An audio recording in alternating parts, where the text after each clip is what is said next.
Hello everyone, in this particular video हम लोग बात करने वाले हैं सेप्रोट्रोफ्स के बारे में। इससे पहले के जो पार्ट्स गए हैं उसमें हम लोगों ने इंसेक्टिवोरस प्लांट्स के बारे में पढ़ा, थोड़ा बहुत पैरासाइट्स के बारे में पढ़ा।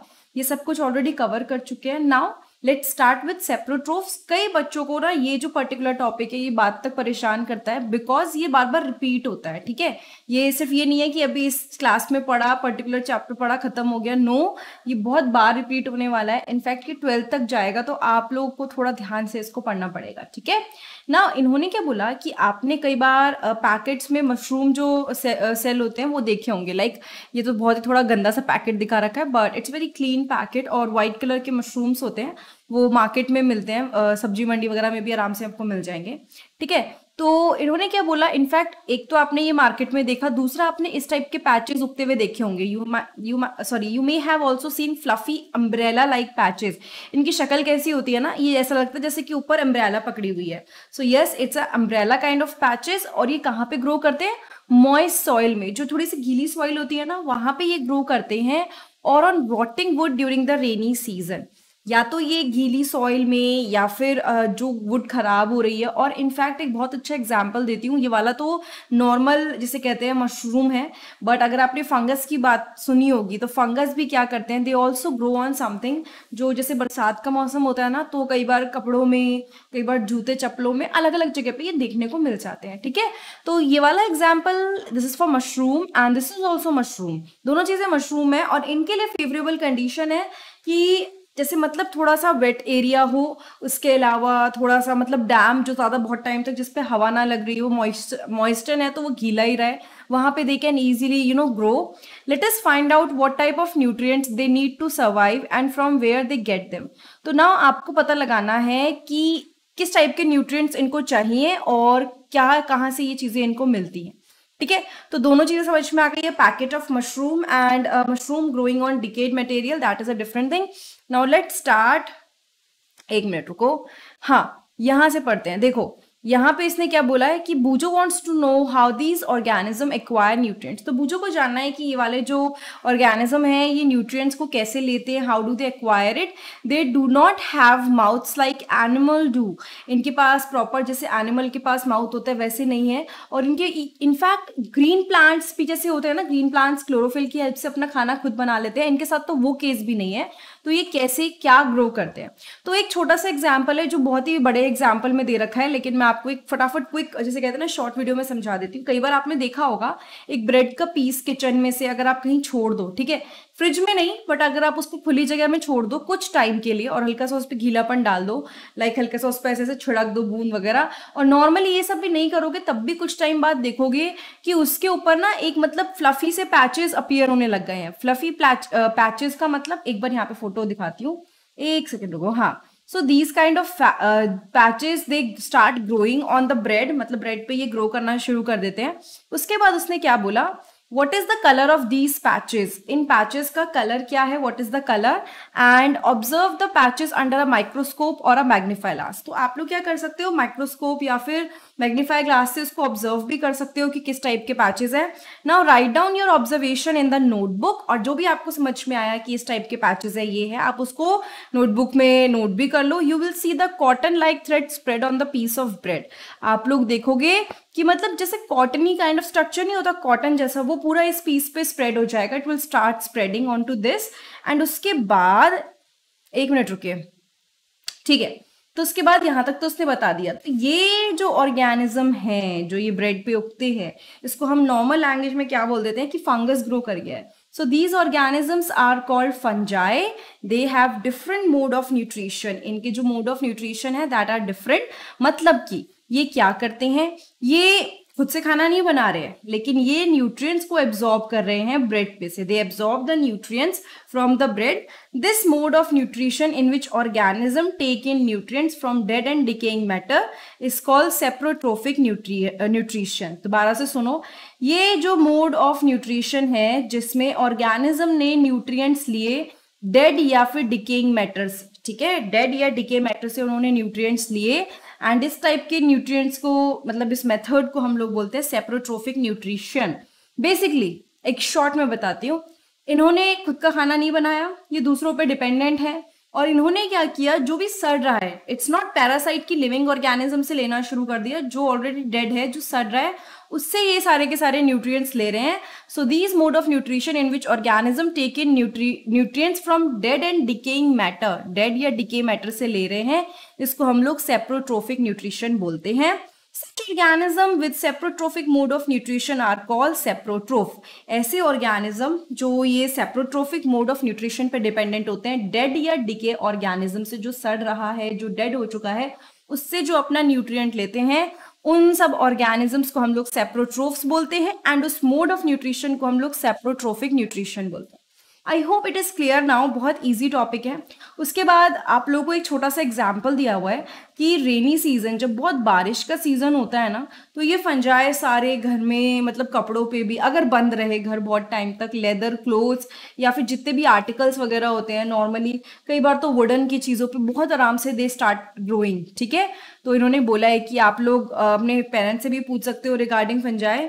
Now the fungal spores are generally present in the air. ये जो फंगल स्पोर्स हैं, ये कहाँ पे प्रेजेंट होते हैं? They are generally present in the air, air में प्रेजेंट होते हैं. और ये जैसे इनको सूटेबल मीडियम मिलता है ना, मतलब इनको लगता है कि हाँ जी यहाँ पे थोड़ा मॉइस्चर है, यहाँ पे थोड़ा गीलापन है, फटाफट से दे स्टार्ट ग्रोइंग. ठीक है, when they land on wet and warm things they germinate and grow. Basically इनको बस मौका चाहिए, जैसे ही इनको मौका मिला ये ग्रो करना शुरू कर देंगे. कोई भी गीला, मतलब जैसे कोई सरफेस हो गई या कोई भी वेट सरफेस हो गई, वहां पे बहुत आराम से ग्रो करना शुरू कर देते हैं. नाउ अब आपको एक चीज, मतलब नॉर्मली बोल रहे हैं कि अगर आपको फंगस से अपने आप को प्रोटेक्ट करना है, लाइक अपने सामान को, तो गीला होने से बचाइए, और अगर हो सके तो उस सामान को धूप काफी अच्छी दो ताकि वो खराब ना हो. ठीक है, तो ये तो हो गया पूरा पार्ट. और दूसरी चीज, हाँ, सो ये पर्टिकुलर कुछ लेदर के शूज या फिर कोई ऐसी चीजें, चमड़े की जो चीजें होती हैं, उस पर भी बहुत जल्दी फंगस ग्रो करना शुरू कर देती है. तो we need to be careful with that also. उसके अलावा ठीक है, देखो कुछ ऐसे भी फंगस हैं जैसे कि ईस्ट एंड मशरूम, जिसको ह्यूमन खाते हैं, तो ह्यूमन के लिए दे आर लाइक, जिसे कहते हैं ना, फायदेमंद है, बेनिफिशियल है. कुछ ऐसे हैं जिससे बीमारियां भी होती है, एंड कुछ ऐसे फंजाई हैं जिससे मेडिसिन भी बनती हैं. So it's like variety of uses are there, depend करता है कैसे, किस वे में यूज कर रहे हैं. ठीक है, now this one has been done. एक छोटा सा पार्ट और पढ़ाऊंगी, बहुत छोटा सा, एंड इट्स वेरी इंपॉर्टेंट, आपको पता होना चाहिए. That is symbiosis. सिम्बायोसिस क्या होता है? बेसिकली सिम्बायोसिस एक ऐसा रिलेशनशिप होता है जिसमें दो ऑर्गेनिज्म जो उस रिलेशनशिप में हो, दोनों को फायदा हो. तो कुछ organism they choose to live together, वो साथ में रहते हैं, एंड वो शेल्टर और न्यूट्रिएंट्स को शेयर करते हैं. और इस टाइप के रिलेशनशिप में जिसमें दोनों को फायदा हो, उसको हम लोग सिम्बायोसिस कहते हैं. जैसे कि certain fungi live inside the roots of plant. कुछ ऐसी फंगस होती है जो कि प्लांट की रूट्स में रहती है. फिर से सुनिए, there are few fungus that lives in the roots of plant. और ये क्या करती है? The plant provide nutrient to the fungus. Plant तो उस फंगस को न्यूट्रिएंट देगा, मतलब जितनी भी जरूरी चीजें हैं वो सब देगा, और उसके बदले में फंगस क्या करेगा? Water and certain nutrients provide करेगा. फिर से सुनिए, प्लांट्स ने, अगर सपोज किसी प्लांट के रूट्स में ये फंगस रह रही है, तो फंगस क्या करेगी? फंगस का पहला